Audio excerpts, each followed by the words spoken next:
ահավոր վիճակը, այս ամբողջ գեղեցիկ բնությունը չեն կարող մշակեն, որովհետև ամենքին մի 1000-2000 մետր տարածքա ոչ տեխնիկա կարան առնեն, ոչ եկամուտը ստեղծեն, ոչ բան։ Ես գյուղ մասնագետ եմ, անասնաբուծ եմ, հիմնարկ եմ ղեկավարել նույնիսկ գյուղատնտեսական։ Չկա, հենարան չկա, որ հենվես, Արքիմեդն ասում է տվեք հենարան, ես երկրագունդը շրջեմ, հենարանա պետք է որ, գյուղ տեխնիկա չկա, գյուղ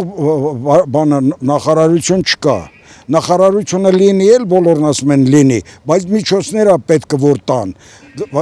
Արտուր Խաչատրյանին այն ժամանակ որ ասի ինչի՞ չեք բանանում այս իմ ասած առաջարկությունները, ասեց ով փող տալի որ իրոք ոչ թե ձևական պետք է լինի գյուղնախարարությունը, այլ գործող, ֆինանսավորված, աջակցի, առաջընթաց տենանք։ Գյուղատնտեսությունը երեխու խաղ չի, բոլորն էլ գյուղից փախչում են, քաղաք են գնում, դատարկվում է մեր գյուղերը, այս հոյակապ գյուղերը մենք տարեկան տալիս ենք 14,000 տոննա խաղող, հիմա մարզը 5 տոննա չի տալի, որովհետև հնարավորություն չունեն մշակելու։ Խնդիրները սելիտրան, պարծանյութերը, թանկ 20,000 դրամ, սուբսիդավորում են թող 10,000, ով կարա մի պարկ առնի իրան արտում շախտա, չեն կարամ, հողը գյուղատնտեսության հիմնական արտադրության միջոցն է, ոնց որ մեքենան, շենքերը, շինությունները, բայց հողը չի մաշում, շարքից դուրս չի գալի, եթե ճիշտ ագրոտեխնիկական կանոններ կիրառեն, այսինքն ցանքաշրջանառություն, բարարտացում, վարի տեսակներ, տարբեր վարի տեսակներ, չունեն մարդիկ հնարավորություն, հազիվ այս բնությունն էլ որ մի քիչ խանգարում արդեն լրիվ կրախի առաջ են կանգնել, այս տարի այս հունվարից այս կողմ մի 5 օր արև չի արել, անընդհատ անձրևները չեն կարում, գյուղացուն օգնել է պետքը, գյուղացուն աջակցել է պետքը, գյուղացուն ոտի կանգնացնել է պետքը, այսինքն սենց ծնողը ասենք թե ընտանիք աղեկավարում, երեխան սոված է, բայց գնա մեքենա առնի, թե հաց առնի, առաջնային են այ, շատերը չեն իմանում իրանց տնտեսությունը ոնց ղեկավարեն, մասնավոր, նույնը պետության մասշտաբով, չգիտեն որն առաջնային, չգիտեն, այսօր առաջնայինը պարենային խնդիրն է, ամենամեծ սպառնալիքը մարդու համար սովն է, ամենամեծ թշնամին, սովն է, մեր մեծերի ասածով, սովն է ամենամեծ թշնամին, մենք տեսանք Սիրիան ինչ օր է գցեց Համասում են, կոտորվում էին ժողովուրդը սովից, հիմա մենք էլ կարող կանգնենք այդ նույն բանի առաջ, որովհետև 90-ական թվականները տեսել ենք մի մեքենա չէր շարժվում, մի լիտր վառելիք չկար, աղքատության մեջ մարդկանց գումարները տարան, այսօր ուզում են ընտրվեն, եթե կգան ես նրանց կասեմ այն ինչ որ պետք է, գումարները տարան տվին 250 դրամ, դուք չգիտեք դա, 250 դրամով դու ոնց ընտանիք պահես, Լևոն Տեր-Պետրոսյանին ասում եմ գիտելիքները նրա ժողովուրդն ասում է հացի հետ չենք դնում ուտում գիտելիքները, որովհետև մեզ ծնկացրեց Ռոբերտ Քոչարյանի ու Սերժ Սարգսյանի համար ես ասում եմ այդ ճգնաժամից դուրս եկան լճացման փուլ, նրա օրոք ես կարողացել եմ եւ Երևան մի փոքր ցեյակ գնեմ եւ այստեղ փոքր խանութ եւ մի տուն, իրան աշխատած տարիներին, որից հետո արդեն եւ մեծացել եմ եւ չեմ կարա, բայց իմ հիմնական մասնագիտությունները թողած ես վարորդ եմ աշխատել, Բերդ Երևան երթուղով օրինական լիցենզիայով 620 համարի լիցենզիայով, ես օրենք օրինականություն եմ սիրել, այսինքն ես աշխատել եմ նյութական օբյեկտներում, շինարարությունում, որ մարդիկ հարստանում էին, ոչ մի տուն եմ սարքել, ոչ փող եմ աշխատել,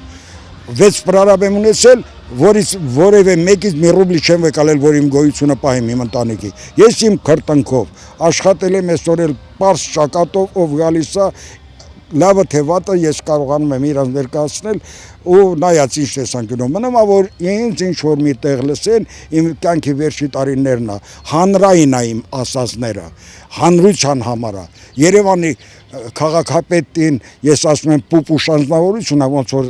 երեխեքին պուպուշ են ասում բայց ինչի՞ չի լսում որ ես խցանումները մեղմացնեմ ինչու չեն լսում սևանցիները որ Սևանա լիճը ես փրկեմ նավերը չմնան ավազի վրա Ես 10 թվից այս կողմ դիմումները դիմումի հետևից արխիվը լրի պահում եմ իմ դիմումների ու ես պատրաստ եմ ցանկացած պահի առաջարկություններ չանեմ մենակ, այլ լուծման խնդիրներ, այնտեղ ասում եմ։ Հիմա չգիտեմ, իմ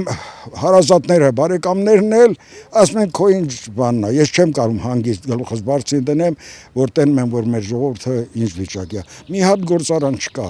Մի հատ գործարան կար Ծերնոցի, էդ էլ փակվեց, մարդիկ մնացել են դրսի Ռուսաստանի հաշվին։ Ես էլ Ռուսաստանի հետ հարաբերությունները որ վատացնում են, արդեն գուլլելու է։ Մենք Ռուսաստանի հետ ենք, ես այսօր Մոսկվա քաղաքը հաշվում եմ մեր մայրաքաղաք, մեծ մայրաքաղաք։ Այս որ պետությունը մեր նման փոքրը նեոգաղութացման մեջ են բոլորը, Ամերիկան ճնշում է եւ Չինաստանին, եւ Ռուսաստանին, եւ այն ուժերներին, մենք ով ենք դարել, սրանց խելքը չգիտեմ, գիտեն թե հավի բանի ծտի բնի մեջ մենք հզոր ենք, մենք անզոր մարդիկ ենք, ինչ տեսակետից, հայրս Մոսկվա քաղաքը պաշտպանել է հայրենական պատերազմի ժամանակ թերթերում գրել են, ես սովետական բանակում եմ ծառայել Պրիմորսկի կրայում եւ տեսել եմ Ռուսաստանի ուտելիքն ու մեր ճոխությունը, մեր շրջանի ճոխությունը, ինչ ճոխ բոլոր երշիկների տեսակները 1.60-ից մինչև 2.70 բամբաներկեքը պանիրները շրջանային տրակում էր, իսկ եղբայրս որ Ուլյանովսկը մեր ստեղից ինք պասիլկա ուղարկում, ես այնտեղ եղել եմ, մենակ հացաբուլկեղեներ, մեկ էլ փողոցում կաթեին վաճառում, բա Ռուսաստանին կարելի է ոտնատականել, հիմա կոնկրետ վիճակում թշնամացան, մենք Եվրոպան մեզ համար հետևան պատերազմ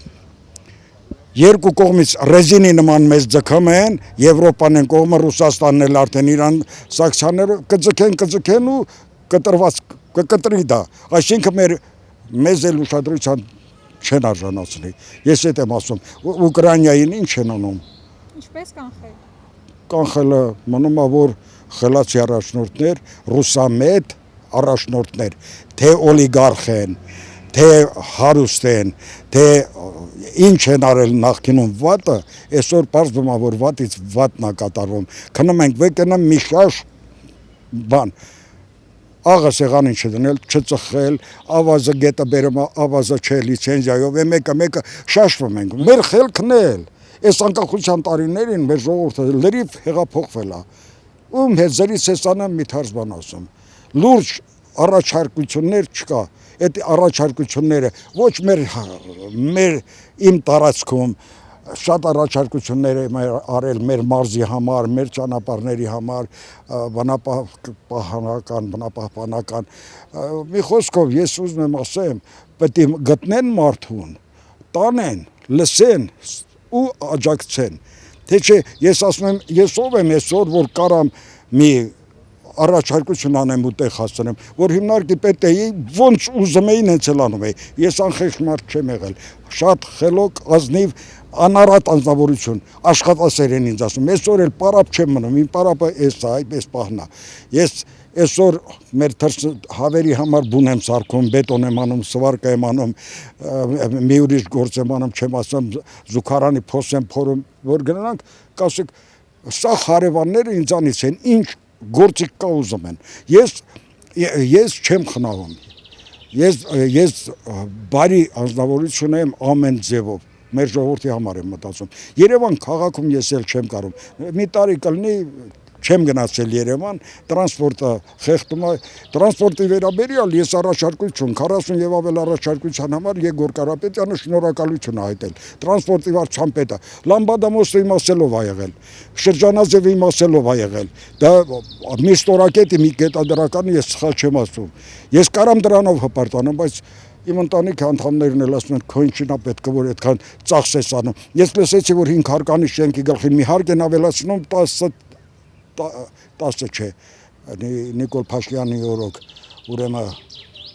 մեքենաս խոդի եմ տվել գնացել, հրավիրել են ինձ խորհրդակցության, արգելել եմ որպես ես շինարար հիմքերի հիմնատակի հաշվարկա, հիմքերի, պատերի եւ այլը գալիս է նույնիսկ ջան հաշվարկ, իսկ նրանք ուզում էին մի հարկ ավելացնեն, կանխեցի ես առանց պաշտոն ունենալու, հիմա էլ որը որ կա ուզում են քանդեն, ախր սրանք երկար չեն մտածում, պաշտոններ ունեն, անգլերեն տիրապետում են, այլ լեզուներ ֆրանսերեն տիրապետում են, բայց գետնի վրա նրանք չգիտեն ինչ անեն։